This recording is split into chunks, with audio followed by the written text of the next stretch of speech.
सबसे पहले आपको बता दें, बारिश को लेकर उत्तराखंड में अलर्ट जारी किया गया है। तेज बारिश हो सकती है। मौसम विभाग ने 11 जिलों के लिए, बागेश्वर, चमोली के लिए भी ऑरेंज अलर्ट जारी किया है, जबकि 11 जिलों के लिए बारिश का येलो अलर्ट जारी किया गया है।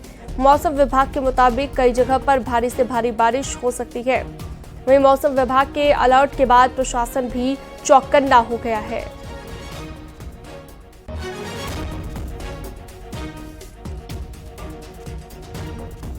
तो बागेश्वर और चमोली के लिए ऑरेंज अलर्ट जारी किया गया है और बाकी के 11 जिलों के लिए येलो अलर्ट जारी किया गया है।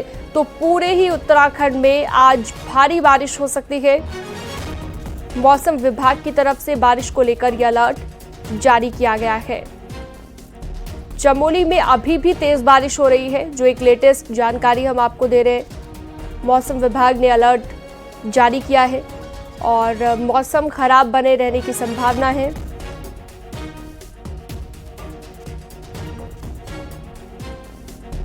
चलिए सीधा रुख करते हैं। नितिन सेमवाल हमारे साथ जुड़ चुके हैं चमोली से ज्यादा जानकारी और बातचीत के लिए। नितिन, कैसा है मौसम वहां पर? बताया जा रहा है तेज बारिश हो रही है और मौसम विभाग ने भी यही कहा है कि अगले 2 दिन तक चमोली और बागेश्वर दोनों जगहों पर भारी बारिश की चेतावनी है। जी, निश्चित रूप से उत्तराखंड के पहाड़ी जिले बागेश्वर और चमोली जनपद के लिए रेड अलर्ट जारी किया गया है और सुबह से ही लगातार चमोली जनपद के अलग अलग इलाकों में बारिश हो रही है। हालांकि अभी थोड़ी सी बारिश कम हुई है, लेकिन ऊंचाई वाले इलाकों में बारिश होते ही जिस तरीके से घना कोहरा छा जाता है, उसका साफ असर भी इस समय दिखाई दे रहा है। आप देख सकते हैं कि इस समय ऐसा लग रहा है कि जैसे अंधेरे का समय हो चुका हो। तो ऐसा मौसम इस समय चमोली में बना हुआ है और सबसे बड़ी दिक्कत यह है कि बारिश होने के साथ ही चमोली जनपद के विभिन्न इलाकों में अगर हम देखें, चाहे बद्रीनाथ राष्ट्रीय राजमार्ग की बात कर लें या ग्वालदम थराली क्षेत्र मोटर मार्ग की बात कर लें, कई जगहों पर मलबा आ जाता है, जिससे और समस्याएं बढ़ जाती हैं। तो ऐसे में कहीं ना कहीं जो मौसम विभाग का अलर्ट है, इसको देखते हुए प्रशासन को अब सतर्क रहने की आवश्यकता है, ताकि जो इस समय बद्रीनाथ धाम और हेमकुंड साहिब की जो यात्रा चल रही है उसमें कोई दिक्कत ना हो, यात्रियों को कोई परेशानी ना हो।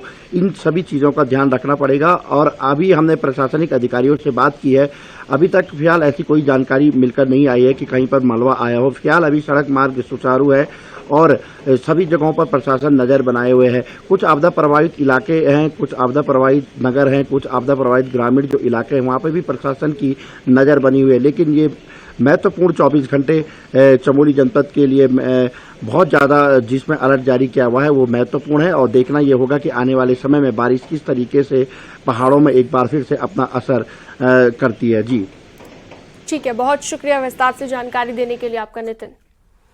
आगे बढ़ते हैं, उत्तरकाशी से खबर है। यहाँ पर गंगोत्री नेशनल हाईवे बंद हो गया है। नेताला के पास पहाड़ी से मलबा आया, जिसकी वजह से सड़क पूरी तरह से बंद हो गई है। बीआरओ की टीम सड़क को खोलने में जुटी हुई है।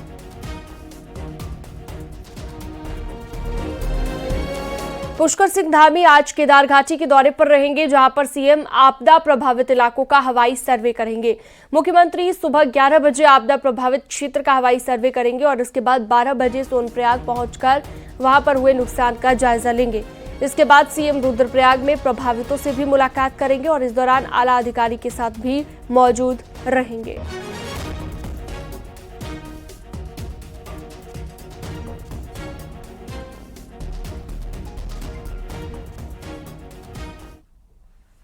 केदारनाथ में राहत बचाव कार्य पूरा हो गया है। केदारनाथ ऑपरेशन पूरा हो गया है। सीएम पुष्कर धामी ने इसकी जानकारी दी है और सीएम ने बताया है कि ऑपरेशन पूरा हो गया है। करीब 12,000 लोगों को केदार घाटी से निकाला गया। कल मौसम ठीक होने के बाद चिनूक और MI-17 से भी राहत अभियान चलाया गया और फाइनली 31 जुलाई को आई आपदा के बाद कल राहत कार्य पूरा हो गया है। सीएम पुष्कर सिंह धामी ने इसके लिए प्रधानमंत्री नरेंद्र मोदी और गृह मंत्री अमित शाह का शुक्रिया अदा किया और केंद्र की मदद के लिए आभार जताया। कल मुख्यमंत्री पुष्कर सिंह धामी खुद केदार घाटी जाएंगे और वहां का जायजा लेंगे, यानी कि आज केदार घाटी आकर जायजा लेने वाले हैं। सीएम धामी अफसरों की टीम के साथ केदारनाथ जाएंगे और सीएम ने कहा कि अब पूरा फोकस जल्द से जल्द रूट तैयार करने और यात्रा को फिर से बहाल करने पर है। केदारनाथ का रेस्क्यू अभियान लगभग कंप्लीट हो गया है और एक बड़ी संख्या जो देश भर के श्रद्धालुओं की थी उनको सुरक्षित निकाला जा चुका है। हेलीकॉप्टर से भी रेस्क्यू अभियान किया गया है। राज्य के भी हेलीकॉप्टर लगे थे। इसके साथ साथ आदरणीय प्रधानमंत्री जी का, आदरणीय गृह मंत्री जी का मैं धन्यवाद करता हूं कि भारत सरकार की तरफ से चिनूक हेलीकॉप्टर, MI, ये सभी हमको उपलब्ध हुए, जिसके कारण से हम सुरक्षित निकाल पाए। और अब हमारा पूरा फोकस है कि जल्दी से जल्दी जो मार्ग क्षतिग्रस्त हो गया है, पुल क्षतिग्रस्त हो गए हैं, भूस्खलन के कारण से जहां सड़क पूरी तरह से प्रभावित हो गई है, बह गई है, बिजली की लाइनें, पेयजल की लाइनें, दूरसंचार की लाइनें, उनको जल्दी से जल्दी ठीक किया जाए, उनका पुनर्निर्माण का काम किया जाए। केदार घाटी में आई आपदा के बाद केदारनाथ यात्रा को लेकर सबसे बड़ी खबर है। अगले 2 हफ्ते में यात्रा को फिर से शुरू करने की तैयारी हो रही है। सीएम धामी के निर्देश के बाद आज आपदा प्रबंधन सचिव विनोद सुमन, PWD सचिव पंकज पांडे और गढ़वाल कमिश्नर विनय शंकर पांडे ने केदार घाटी का दौरा किया और उसके बाद केदारनाथ यात्रा शुरू करने का मेगा प्लान बनाया गया। अब इसके लिए क्या क्या होने जा रहा है वो भी आपको बताते हैं। केदारनाथ, गरुड़ चट्टी और लिंचोली के बीच जो पुराना रास्ता था वो इस बार बारिश से प्रभावित नहीं हुआ, तो उसे वैकल्पिक रास्ते के तौर पर इस्तेमाल करने का प्रस्ताव दिया गया। इसके साथ ही 10 फोल्डिंग ब्रिज भी तुरंत चिनूक के जरिए केदारनाथ तक भेजे जाएंगे। सोनप्रयाग से गौरीकुंड के बीच अस्थायी रास्ता बनाने के लिए तुरंत काम किया जा रहा है और हर साइट पर इंजीनियर तैनात किए जा रहे हैं। जंगल चट्टी और घोड़ा पड़ाव समेत कुल 29 साइट्स पर एक साथ काम शुरू होगा और हर साइट पर कम से कम 10 मजदूर होंगे और जरूरत पड़ने पर मजदूरों को बढ़ाया जाएगा। बिजली की लाइन, पोल और ट्रांसफार्मर को भी तुरंत ठीक करने के लिए काम शुरू हो गया है।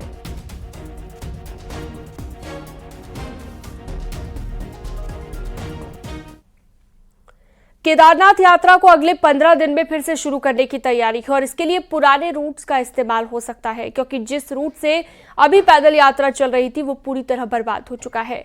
हालात ये है कि करीब 70% पैदल रास्ता तबाही के आगोश में है।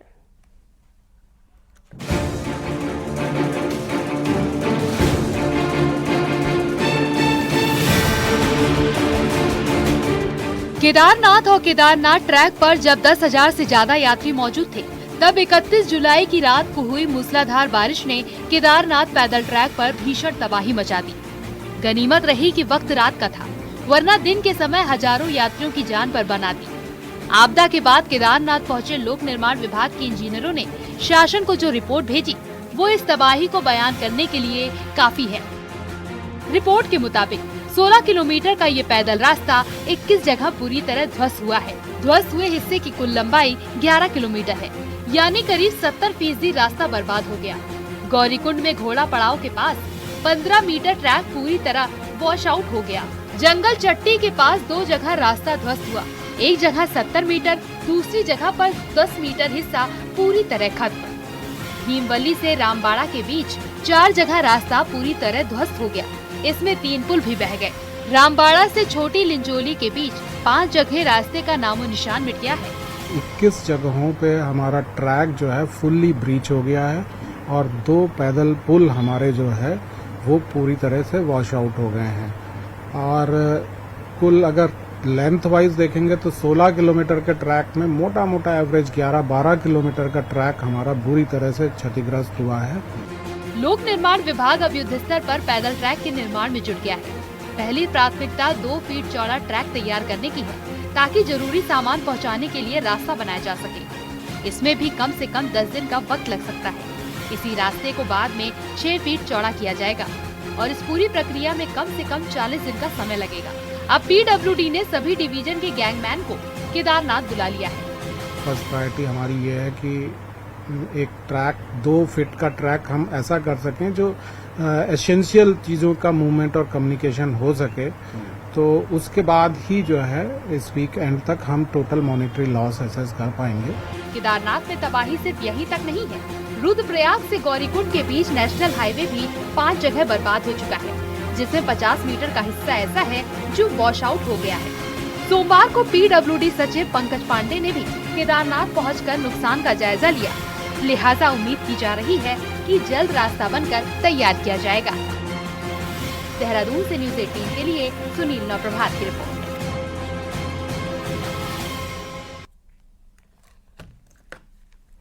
रामनगर के पीरुमदारा में एक व्यापारी से मारपीट हुई है। घटना सीसीटीवी में कैद हो गई है, जिसमें देखा जा सकता है कि 5 से 6 लोग एक शख्स को बुरी तरह पीट रहे हैं। किस बात को लेकर मारपीट हुई, ये अभी तक साफ नहीं हो पाया है।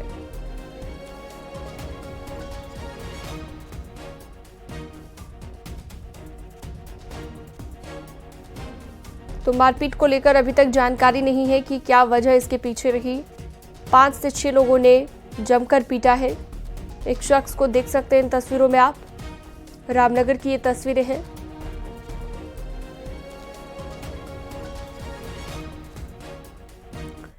पौड़ी जिले में कोट ब्लॉक में 2 लड़के झरने में डूब गए। पुलिस और एसडीआरएफ की टीम एक लड़के का शव बरामद कर चुकी है, जबकि दूसरे की तलाश जारी है।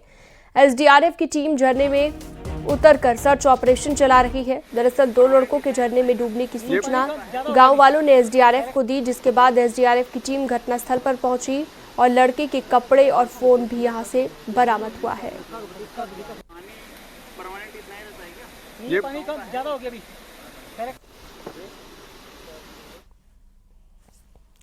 देहरादून में सीएम धामी ने सूचना विभाग की समीक्षा मीटिंग ली, जिसमें पत्रकार कल्याण कोष की धनराशि को बढ़ाया गया। इसमें 5 करोड़ से बढ़ाकर 10 करोड़ इसे किया गया। मान्यता प्राप्त पत्रकारों का कोटा भी बढ़ाया गया है। तहसील स्तर के पत्रकारों को भी मान्यता मिलेगी। साथ ही सोशल मीडिया की पॉलिसी भी सरकार बदलेगी।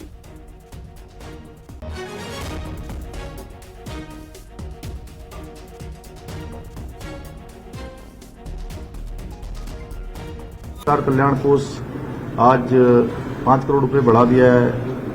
ब्लॉक स्तर तक हम मान्यता देने के लिए आगे काम करने जा रहे हैं। जो कोटा है मान्यता प्राप्त पत्रकारों का, उसको बढ़ा रहे हैं और ग्रुप इंश्योरेंस को भी जो है परीक्षण करके उसको भी लागू करने की दिशा में हम आगे बढ़ रहे हैं। तो बहुत सारे काम हम लोग कर रहे हैं, तो इस दिशा में भी आगे बढ़ेंगे।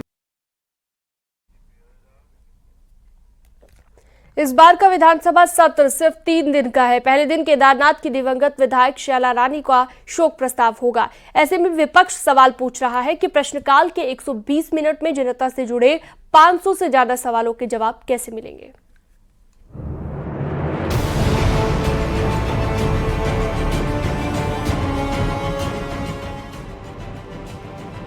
जनता जिन विधायकों को चुनती है, वो जनता के सवाल सदन में उठाते हैं। लेकिन जब सदन ही शॉर्ट टर्म हो, तो सवालों की लंबी लिस्ट पर जवाब कैसे मिलेगा। गैरसैंण में होने जा रहे सत्र को लेकर यही सवाल विपक्ष ने उठाया है। सवाल है कि जिसे 3 दिन का सदन कहा जा रहा है, उसमें काम सिर्फ 2 दिन का होगा। परंपरा के मुताबिक अगर किसी विधायक का निधन हुआ हो, तो पहले दिन शोक प्रस्ताव होता है और दिवंगत विधायक को श्रद्धांजलि दी जाती है। ऐसे में इस बार केदारनाथ विधायक शैला रानी को श्रद्धांजलि दी जाएगी। बाकी 2 दिन 1-1 घंटे का प्रश्नकाल होगा, यानी जनता के सवालों के लिए 120 मिनट होंगे। ऐसे में विपक्ष का सवाल है कि 120 मिनट में 500 से ज्यादा सवालों के जवाब कैसे मिलेंगे।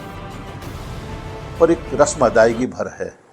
500 से ज्यादा प्रश्न सदन माननीय विधायकों को अपनी बात कहने का एक मंच, और 2 दिन का सत्र, पहला दिन शोक संवेदना। सदन जनता के चुने प्रतिनिधियों से चलता है और सवाल भी जनता के होते हैं। ऐसे में सरकार के मंत्री और उनके विभागों के 500 से ज्यादा सवालों के जवाब करीब 120 मिनट में कैसे मिलेंगे। संसदीय कार्य मंत्री के मुताबिक सदन में काम को देखते हुए 3 दिन तय किए गए हैं। अब 2 दिन में जितने विभागों के सवाल आ पाएंगे वही संभव है, क्योंकि सदन के लिए जितना काम है उसी को देखते हुए अभी 3 दिन तय किए गए हैं और जनता का पैसा बर्बाद करने के लिए बिना काम के सदन नहीं चलाया जा सकता। हमारे पास जो बिजनेस है उसके आधार पर हमने सत्र की अवधि तय की है और ये बात ठीक है, प्रश्न बहुत आए होंगे, लेकिन आप ये भी जानते हैं कि एक दिन में आप 20 प्रश्न ज्यादा से ज्यादा लगा सकते हैं जो तारांकित प्रश्न है। उत्तराखंड में एक साल में सदन पूरे 30 दिन भी नहीं चलता, यानी जब पूरे साल में 720 घंटे की सदन की कार्रवाई नहीं होती, तो 120 मिनट में 500 से ज्यादा सवालों के जवाब मिलना नामुमकिन है। बात अलग है कि विपक्ष सवालों के जवाब चाहता है और सरकार बेमतलब सदन चलाकर जनता का पैसा बर्बाद नहीं करना चाहती। दीपांकर भट्ट, न्यूज़ 18 देहरादून।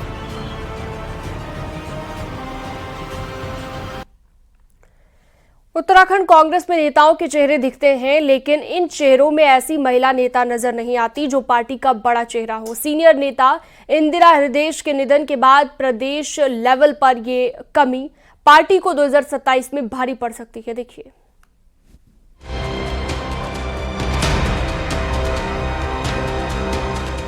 कांग्रेस को 2027 का विधानसभा चुनाव लड़ना है। उत्तराखंड में आधी आबादी का वोट हासिल करना है, लेकिन उसी कांग्रेस में कोई महिला चेहरा नजर नहीं आता जो लीड करता दिखे। ऐसी महिला नेता जो जनता को स्वीकार हो और जिसकी गिनती राज्य के सीनियर नेताओं में होती थी। केदार पद यात्रा में महिला चेहरे की कमी साफ नजर आई, जबकि पहाड़ों में महिलाओं का वोट सबसे अहम है। जून 2021 में इंदिरा हृदयेश के निधन के बाद पार्टी के पास बड़ा महिला चेहरा नहीं है, जो तब नेता विपक्ष थी। हरीश रावत सरकार के वक्त मनोरमा डोबरियाल शर्मा को राज्यसभा सांसद बनाया गया, लेकिन कुछ महीने बाद ही उनका निधन हो गया। हरीश रावत सरकार में ही विधायक रही रेखा आर्य बीजेपी में शामिल हो गईं, जो अब धामी सरकार में अकेली महिला मंत्री हैं। 2022 चुनाव से पहले कांग्रेस की महिला प्रदेश अध्यक्ष सरिता आर्य भी बीजेपी में शामिल हो गईं। हालांकि कांग्रेस में बड़े चेहरे के तौर पर पहचान नहीं मिल पाई। कांग्रेस में इस वक्त 2 महिला विधायक हैं, अनुपमा रावत और ममता राकेश। तो महिला प्रदेश अध्यक्ष ज्योति रौतेला है। लेकिन सवाल है कि बड़े महिला चेहरे की कमी को कौन पूरा करेगा। इंदिरा हृदयेश जी महिलाओं की इस प्रदेश की सबसे बड़ी लीडर रही हैं और अब आने वाली पीढ़ी में नई महिलाएं जो कांग्रेस में, पार्टी में, संगठन में बढ़ चढ़ कर आज काम कर रही है। मुझे लगता है कि 2027 में आप देखेंगे कि उत्तराखंड में महिलाओं का जो पार्टिसिपेशन है वो आपको और बढ़कर मिलेगा। उत्तराखंड में करीब 80 लाख वोटर हैं, जिनमें 50% महिलाएं हैं। ऐसे में विपक्षी पार्टी होने के साथ कांग्रेस के लिए चुनौती महिला वोटर्स को खींचने की है और महिला वोटर्स को जोड़ने के लिए पार्टी को मजबूत महिला नेता की जरूरत है। वहीं जरूरी ये भी है कि पार्टी के बड़े नेता महिला नेताओं को जगह दें। यदि कांग्रेस को 2027 में तख्ता पलट करना है तो महिलाओं को बड़े पैमाने पर अपने साथ जोड़ना पड़ेगा। युवा जुड़ेंगे क्योंकि बेरोजगारी और बढ़ेगी। युवा फिर कांग्रेस की तरफ, क्योंकि हमारे पास ही उसका सॉल्यूशन है। कांग्रेस 2017 से राज्य की सत्ता से बाहर है और 2027 में वापसी की उम्मीद लगाए बैठी है। पार्टी में बड़े नेता जरूर हैं, लेकिन महिला नेताओं की कमी पार्टी के लिए परेशानी का सबब बन सकती है। दीपांकर भट्ट, न्यूज़ 18 देहरादून। ऋषिकेश के पास मुनि की रेती में सोमवार सुबह एक बेकाबू ट्रक ड्राइवर ने ट्रक पर कंट्रोल खो दिया और रोड के एक सिरे से दूसरे सिरे पर जा पहुंचा। घटना का सीसीटीवी फुटेज भी सामने आया है। पुलिस के अनुसार इस घटना में 5 लोगों को चोटें आई हैं, जिनको ऋषिकेश अस्पताल में भर्ती कराया गया। वहीं ट्रक चालक मौके से फरार हो गया, जिसकी खोजबीन में पुलिस लगी हुई है।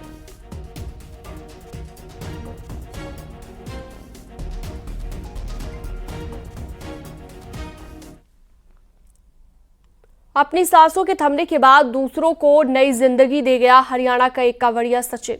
वो आया तो हरिद्वार था गंगा जल लेने, लेकिन मौत के करीब पहुंच गया और मौत से पहले 3 मरीजों को खुशियां बांट गया। देखिए,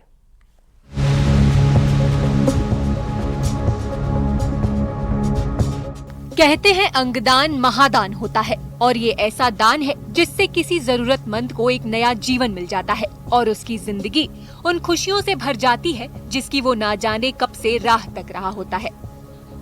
ऐसा ही एक वाकया रुड़की में हुआ, जहां हरियाणा के महेंद्रगढ़ का रहने वाला सचिन कावड़ लेकर हरिद्वार से निकला था, लेकिन दुर्भाग्य से 23 जुलाई को उसका रुड़की में एक्सीडेंट हो गया।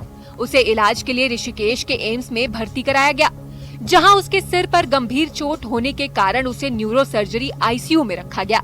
लेकिन सचिन कोमा में चला गया और डॉक्टरों ने 30 जुलाई को उसे ब्रेन डेड घोषित कर दिया।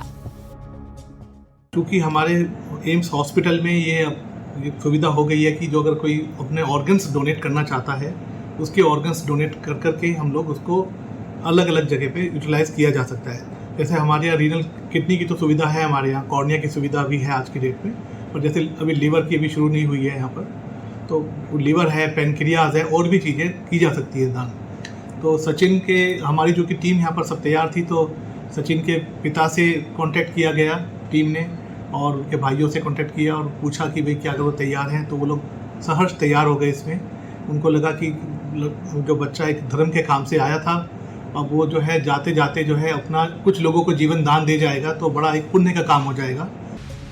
25 साल का सचिन जब कोमा में गया तो उसके बचने की कोई उम्मीद नहीं बची, तो डॉक्टरों ने उसके परिजनों से अंगदान की अपील की और परिवार वाले भी मान गए, जिसके बाद ब्रेन डेड सचिन के अंगदान से 3 मरीजों को नई जिंदगी मिली, जबकि 2 नेत्रहीन लोगों को नई रोशनी भी मिल गई। इतना ही नहीं, सचिन के अंगों को चंडीगढ़ और दिल्ली के अस्पताल तक पहुंचाने के लिए प्रशासन के सहयोग से ऋषिकेश एम्स से देहरादून एयरपोर्ट तक ग्रीन कॉरिडोर भी बनाया गया।